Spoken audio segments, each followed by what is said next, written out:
రెడ్డి ఈయన పైన ఈ ఓఎస్డి మాజీ ఓఎస్డి కృష్ణమోహన్ రెడ్డి పైన పీకల్లోతు కోపంగా ఉన్నారంట, నిజమేనా? ఎందుకనంటే ఇప్పుడు మరి ఈ విధంగా నాకు తెలియకుండా ఇన్ని స్థిరాస్తులు ఈ విధంగా సంపాదించాడు, ఈ విధంగా గ్రౌండ్ లెవెల్లో ఈ విధమైనటువంటి కార్యక్రమాలు చేశారు, ఇవన్నీ కూడా బయటకు వచ్చిన తర్వాత ఇప్పుడు ఎట్లా ఉండబోతోంది అసలు? ముందుగా పవన్, మీకు ఏబిఎన్ ఆంధ్రజ్యోతి యాజమాన్యానికి, పెద్దలు ముప్పాళ్ళ సుబ్బారావు గారికి, మిత్రులు రఫీ గారికి, వీక్షకులందరూ కూడా శుభ మధ్యాహ్నం. సార్ నమస్తే. మీరు అన్నది వాస్తవమే. ఎందుకంటే జగన్మోహన్ రెడ్డికి సంబంధించి ప్రతి రూపాయి కూడా తనకే చెందాలనుకుంటాడు, ఖర్చులు మాత్రం అందరూ భరాయించాలని మాత్రమే భావిస్తాడు. ఎందుకంటే ఒక్కసారి అతను జేబులోకి వచ్చిన తర్వాత తీసి ఖర్చు పెట్టడానికి అతను ప్రాణం ఒప్పదు. ఎంత ఖర్చులైనా ఏమైనా అంటే తన పార్టీ ద్వారా, తన ద్వారా వీళ్ళు లబ్ధి పొంది ఉంటారు కాబట్టి, వాళ్ళకి పదవులు వస్తూ ఉంటాయి కాబట్టి, వాళ్ళకి పదవులు ఇస్తా ఉంటాను కాబట్టి వాళ్ళు మాత్రమే భరాయించాలి, నా దగ్గర నుంచి ఒక్క రూపాయి కూడా వాళ్ళకి ఇవ్వను అనే సిద్ధాంతంతో ఆయన ముందుకెళ్తానే ఉన్నాడు. ఇప్పటి వరకు అలానే జరుగుతా ఉంది. కారణం ఏంటంటే వాళ్ళ తండ్రి 5 సంవత్సరాల 3 నెలల అధికారంలో ఉన్న సందర్భంగా లబ్ధి పొందిన మా చాలా మంది, దాంతోపాటు లబ్ధి పొందిన దానికంటే కూడా ఆ కేసులో ఇరుక్కున్న వాళ్ళందరూ గిలగిలా కొట్టుకుంటూ బయటికి రాలేని పరిస్థితుల్లో ఇంకా జగన్మోహన్ రెడ్డి అంట నడుస్తూనే ఉన్నారనేది వాస్తవం. అందుట్లో ఎలాంటి సందేహం కూడా లేదు. అందువల్లే అతను పెద్ద నొప్పి లేకుండా వాళ్లే ఖర్చు పెట్టుకుంటా ఉన్నారు. ఇక్కడ ముప్పాళ్ళ సుబ్బారావు గారు చెప్పిన దాన్ని పూర్తిగా ఏకీభవిస్తూ నేను చెప్పదలుచుకుంది ఏంటంటే, ఇది ఇన్కమ్ ట్యాక్స్ వాళ్ళే కాదండి, ఏదైతే ఈడీ వాళ్ళు ఉన్నారు కదా, వాళ్ళు దీంట్లో ఈ రోజు ఎంటర్ అవుతారు. కారణం ఏంటంటే 51 లక్షల రూపాయలు నగదు రూపాయన చెల్లించారు 3 ప్లాట్లకు సంబంధించి. గమనించుకోవాలి. ఇది మనం కనుక ఒకసారి కనుక మనం చూసుకుంటా ఉంటే ఆదాయ పన్ను చట్టంలోని సెక్షన్ 269 ఎస్టీకి ఇది చాలా విరుద్ధం కూడా. ఈ ఒక్క కారణంతో ఈ 51 లక్ష అయినా ఇందాక పెద్దలు చెప్పినట్లు తెలంగాణలో కావచ్చు, తెలంగాణ పరిసర ప్రాంతాల్లో కావచ్చు, నెల్లూరులో కావచ్చు, లేదంటే బెంగళూరులో కావచ్చు, వాళ్ళు ఎక్కడ ఇన్వెస్ట్ చేశారు దాని మీద కూడా ఈ రోజు ఎంక్వైరీ స్టార్ట్ అవుతుంది. మీరు ఇందాక అన్నారు జగన్మోహన్ రెడ్డి కృష్ణమోహన్ రెడ్డి మీద కోపంగా ఉన్నారని. నిస్సందేహంగా 10వ 12వ అయినట్టయితే పెద్దగా పట్టించుకునేవాడు కాదేమో. కానీ ఇన్ని వేల కోట్ల రూపాయలు వస్తున్నాయి అంటే తన దగ్గర రాకుండా వీళ్ళు ఎంత సెటిల్మెంట్ చేసుకున్నారనే అనుమానం అతనికి వచ్చి ఉంటది నిస్సందేహంగా కూడా. అందుకేనా పరామర్శకు కూడా వెళ్ళలేదు ఆయన దగ్గరికి? అవునవును.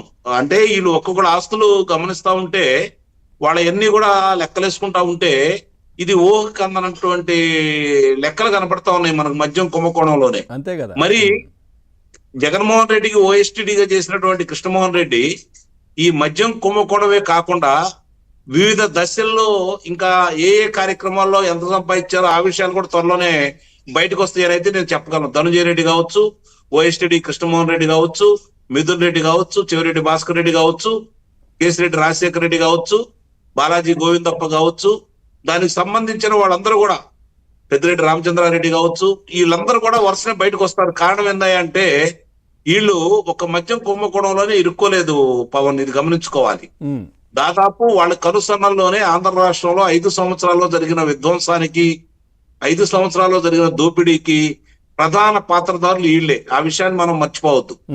ఇంకా కొంతమంది ఉండొచ్చు, కానీ వీళ్ళు ముఖ్య భూమిక అయితే నిర్వహించారు. కారణం ఏంటంటే ఆయనకి కళ్ళు, చెవులు, ముక్కు అన్ని భాగాలు వీళ్ళే నిర్వహించారు కాబట్టి, గుండెకాయతో సహా వీళ్ళే చూసుకున్నారు కాబట్టి నిస్సందేహంగా ఈ ఒక్క అంశాలన్నీ బయటకు వస్తా ఉంటే ఇప్పుడు కృష్ణమోహన్ రెడ్డి కొడుకు రోహిత్ రెడ్డి పేరు మీద కావచ్చు, కోడలు సిగ్నారెడ్డి పేరు మీద కావచ్చు, ఈ అంశాలన్నీ కూడా బయటకు వస్తా ఉంటే వేల కోట్ల రూపాయల ఆస్తులు కనపడతా ఉన్నాయి.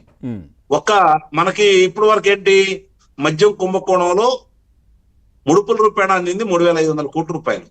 ఒక కృష్ణమోహన్ రెడ్డి దగ్గర వేల కోట్ల రూపాయల ఆస్తులు కనపడతా ఉంటే ఈ లెక్కలు మిగిలిన వాళ్ళ దగ్గర ఇంకెంత ఉండాలా? అసలు మొత్తం ఈ కుంభకోణం ఎంత? రమారమి 60,000 నుంచి 1,00,000 కోట్ల రూపాయల దాకా కుంభకోణం అయితే జరిగింది. అందుట్లో ఎలాంటి సందేహం కూడా ఏం లేదు. మరి మిగిలిన విషయాలు, మిగిలిన దోపిడీలకు సంబంధించి వీళ్ళకి తెలియకుండా ఏమైనా జరుగుతాయా? ఇట్లా చేసిన వాళ్ళు వాళ్ళని అదిలించో బెదిరించో నిస్సందేహంగా వాళ్ళ ముడుపులు వాళ్ళు తీసుకుని ఉంటారు కదా, వాళ్ళు కూడా వీళ్ళకి సమర్పించి ఉంటారు కదా. ఆ అంశాలు కూడా త్వరలోనే బయటకు వస్తాయని అయితే నేను నిస్సందేహంగా చెప్పగలను. ఇందాక మీరు అన్నారు అన్ని తానే చూశాడు, ఉనికిపోతున్నాడని. అవును, మిగిలిన వాళ్ళందరినీ భయపెట్టి బెదిరించి జగన్మోహన్ రెడ్డిని కలవాలి అంటే వీళ్ళ అనుమతులు తీసుకొని వీళ్ళ చుట్టూ ప్రదక్షిణ చేయించుకున్నప్పుడు వాళ్ళకి ఎలా ఉందో ఈ రోజు కృష్ణమోహన్ రెడ్డికి అలానే ఉంటుంది.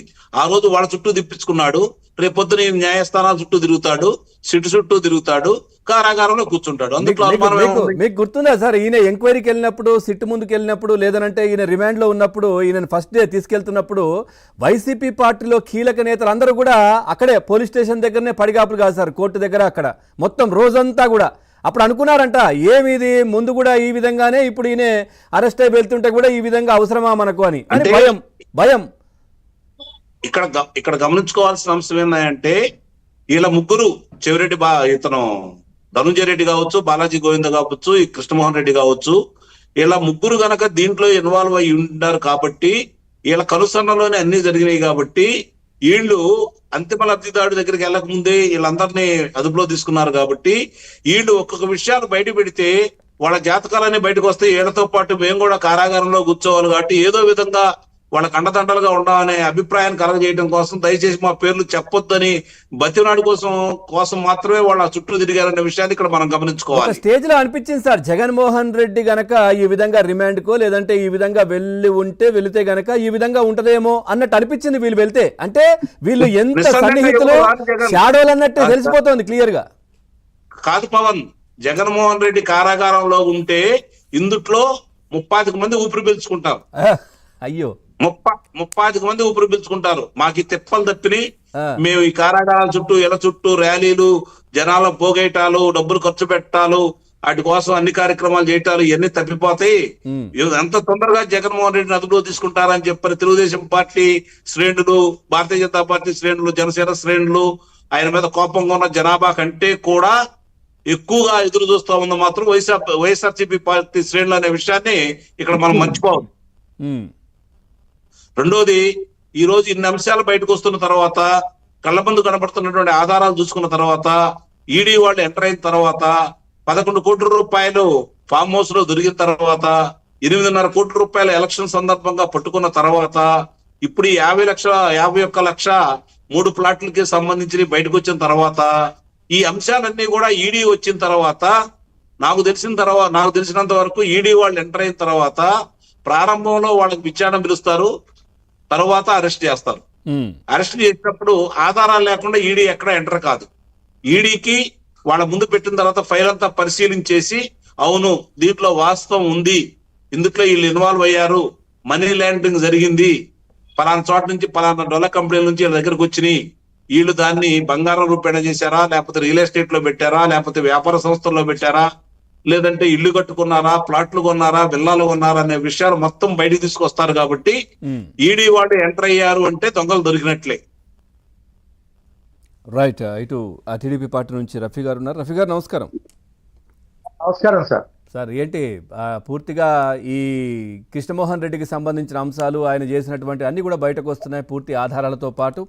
నెక్స్ట్ ఏంటి అంటే, ఈయన ఇంత చేశారంటే ఇంకా పార్టీలో అందరికీ తెలిసిందే, ఆ అంతిమ దోపిడీదారు ఇంకెంత చేస్తుంటారనే చర్చ.